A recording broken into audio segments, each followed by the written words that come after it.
Assalamualaikum warahmatullahi wabarakatuh. Bertemu lagi dengan Ibrani Channel Terdepan Mengabarkan. Kali ini dengan pembelajaran hukum tentang politik dan hukum, edisi ketiga. Kalau dalam episode berikut sebelumnya kita sudah berbicara tentang apa itu hukum dan apa itu politik, dan kemudian pada episode kedua kita sudah berbicara juga tentang lembaga-lembaga hukum dan lembaga-lembaga politik. Sekarang masuk kepada edisi ketiga, kita akan berbicara tentang bagaimana hukum itu bekerja. Para pemirsa sekalian yang berbahagia, pemahaman tentang bagaimana hukum bekerja ini adalah suatu hal yang sangat penting.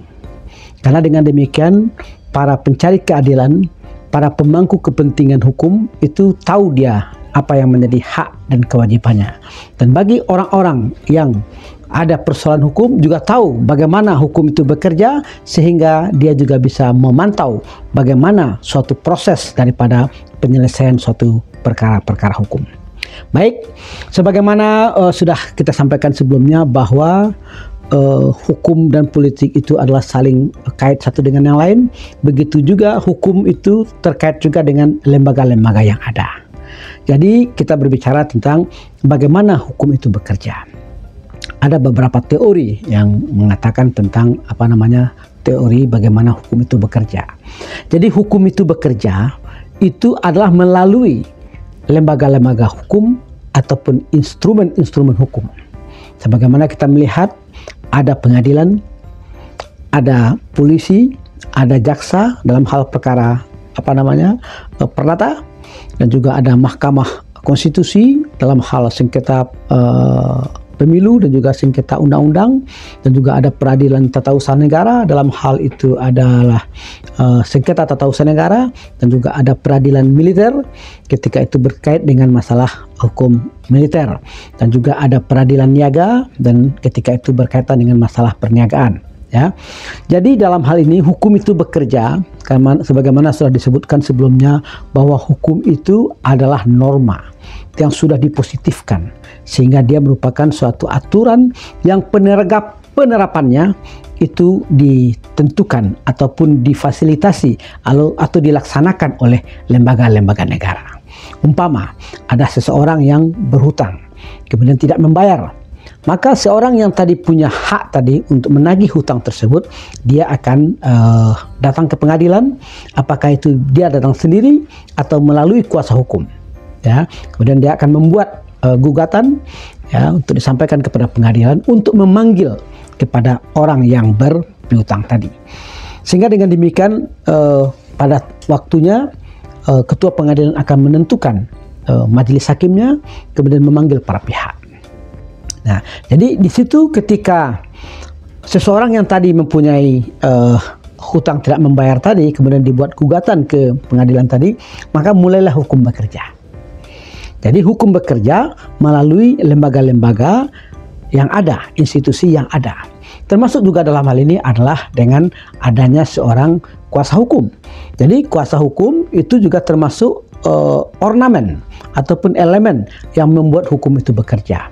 So, makanya pengetahuan yang baik, integritas yang baik dari seorang kuasa hukum itu juga menentukan bagaimana hukum itu bisa efektif, bisa efisien, sehingga apa yang menjadi harapan daripada pencari keadilan untuk bisa mewujudkan, untuk bisa menegakkan hukum. Apa hukumnya? Barang siapa berhutang, dia harus membayar.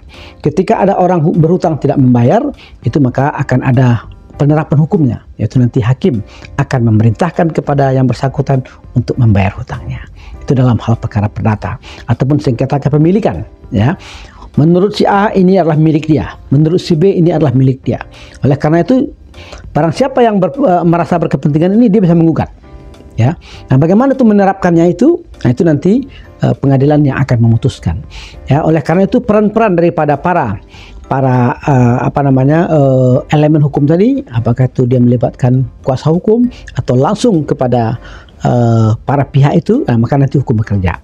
Nanti akan ada majelis hakim, akan ada panitera akan mencatat daripada semua berita acara, dan dengan itulah yang kemudian yang menjadi dasar daripada hakim untuk memutuskan. Setelah sebelumnya akan diperlihatkan dulu barang bukti, betul nggak dia punya hutang. berapa hutangnya, ya kan? Nah, jadi itulah nanti akan diputuskan oleh hakim, dan ketika hakim telah mengetok ya palunya, makanya artinya hukum bekerja di situ. Ya, itu dalam hal perkara perdata. Dalam hal pidana, karena yang dihukum dalam pidana itu adalah istilahnya itu actus reus mens rea. Jadi ada dua unsur ya untuk bisa diterapkan di dalam hukum pidana itu. Pertama harus ada namanya actus reusnya. Actus reus itu perbuatannya. Apakah perbuatan mencuri, perbuatan melakukan penggelapan, ya. Tapi tidak cukup dengan itu aja, harus ada mens rea, ada niat jahat. Jadi kenapa dalam hukum pidana itu harus berhati-hati ya? Karena itu menyangkut masalah hak asasi manusia. Oleh karena itu lembaga-lembaga yang bekerja, baik itu kejaksaan maupun itu adalah kepolisian ya, maupun ke pengadilan maupun kuasa hukum atau penasihat hukum. Jadi dalam istilah pidana itu ada namanya lembaga penasihat hukum. Penasihat hukum itu berbeda dengan kuasa hukum. Ya, jadi kalau dalam istilah hukum perdata itu ada namanya kuasa hukum, dia mewakili untuk dan atas nama kliennya. Tetapi dalam hukum pidana namanya lembaga penasihat hukum. Kenapa perlu ada lembaga penasihat hukum itu? Ini untuk mengimbangi posisi penyidik kepolisian, kejaksaan ya, supaya ada keseimbangan. Jadi penasihat hukum itu adalah juga penegak hukum. Jadi dia mempunyai suatu pengetahuan yang cukup tentang hukum acara, sehingga dengan demikian bisa diharapkan hukum itu bisa berjalan dengan fair. Jadi jangan sampai terjadi perbuatan sewenang-wenang oleh aparat penegak hukum yang lain, apakah itu kepolisian ataupun kejaksaan. Jadi adanya penasihat hukum itu adalah merupakan suatu hal yang penting di dalam penerapan hukum acara pidana. Nah, begitu juga dalam hal Mahkamah Konstitusi maupun Pengadilan Tata Usaha Negara. Jadi disitulah nanti hukum akan bekerja. Untuk apa bekerjanya hukum? Untuk menerapkan apa yang sudah ada di dalam norma hukum tadi. Apakah itu norma keperdataan, apakah itu norma pidana, apakah itu norma tata usaha negara, apakah itu norma pemilu dan segala macam.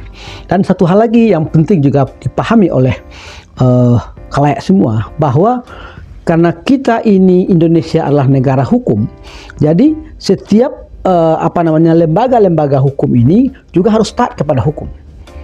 Apakah itu presiden, apakah itu DPR, apakah itu MPR, apakah itu DPD, itu juga taat kepada hukum. Nah, bagaimana bekerjanya hukum? Nah, itu namanya masuk kepada hukum tata negara. Nah, oleh hukum tata negara itu, masing-masing itu harus tahu hak dan kewajibannya, kapasitasnya.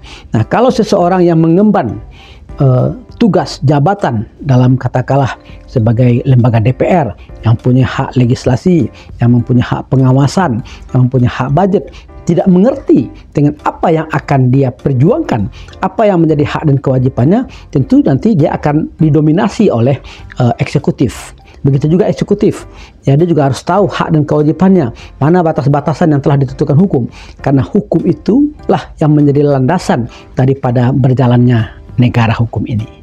Demikian untuk bagaimana hukum bekerja. Semoga nanti kita ketemu lagi dalam episode berikut ya. Jangan lupa like, subscribe, and share untuk mendukung program ini. Demikian, assalamualaikum warahmatullahi wabarakatuh.